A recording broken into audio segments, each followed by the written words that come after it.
যাক, এবার একটু শান্তি। এই প্রজেক্ট, অ্যাসাইনমেন্ট, এত এত কাজের চাপ, এসব আপাতত বন্ধ। তবে মামা বাড়িতে না থাকলে তো পুরো প্ল্যানটাই মাটি। উফ, সময়টাও না, এই বর্ষার দিনে গ্রামের প্রাকৃতিক সৌন্দর্য, ব্যাঙের ডাক, মামা বাড়ি সেই লণ্ঠনের আলো, এসব কতদিন দেখি না। আর বৃষ্টির সময় বারান্দায় বসে গরম গরম ইলিশ মাছ ভাজা, উফ, এখনই জিভে জল চলে আসছে। আরে ভাগ্নে, তুমি আবার এদিকে কি মনে করে?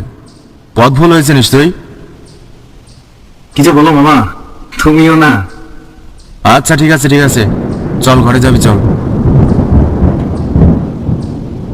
মামা, ইলিশ মাছ তো, সে নিয়ে তোকে ভাবতে হবে না। তুই ঘরে গিয়ে বিশ্রাম নে, আমি হাট থেকে ঘুরে আসি। শোন, তোর মামি বাড়িতে নেই, একা আবার ভয় পাস না জানো।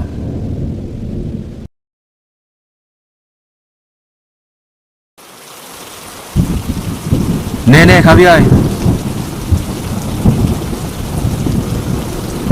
যে বৃষ্টি পড়ছে আর তুইও আসিস, এই বৃষ্টির দিনে কেউ বেড়াতে আসে? চারিদিকে কাদা জল ভর্তি। আর এই জন্যই তো এসব এসছি, সেই ছেলেবেলার দিনগুলো আবার ফিরে পেতে চাই। নে খেয়ে নে, তুই দেখতে বড় হলেও সে ছোটই রয়ে গেলি।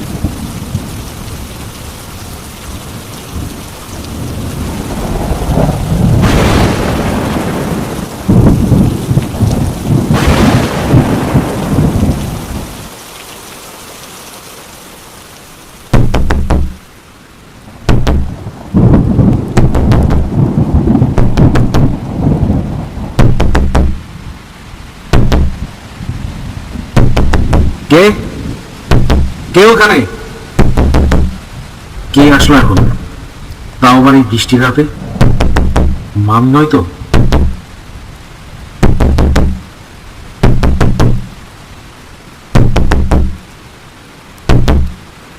কি করছিস কি তুই? রাত বিরেতে এসবে কখনো সাড়া দিবি না, নইলে ঘোর বিপদ। বাইরে কেউ আছে মামা? মনে হয় মামি হতে পারে।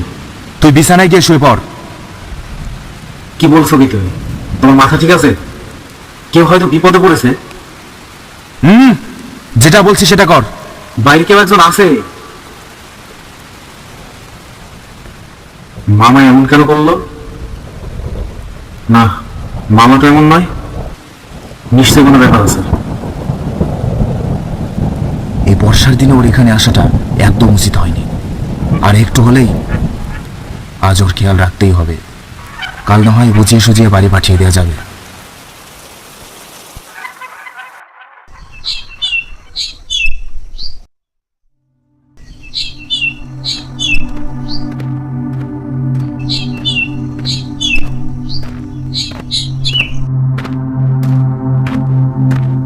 ওখানে আবার কি হলো? সকাল সকাল ওখানে তো ভিড় কেন? কি হয়েছে ওখানে?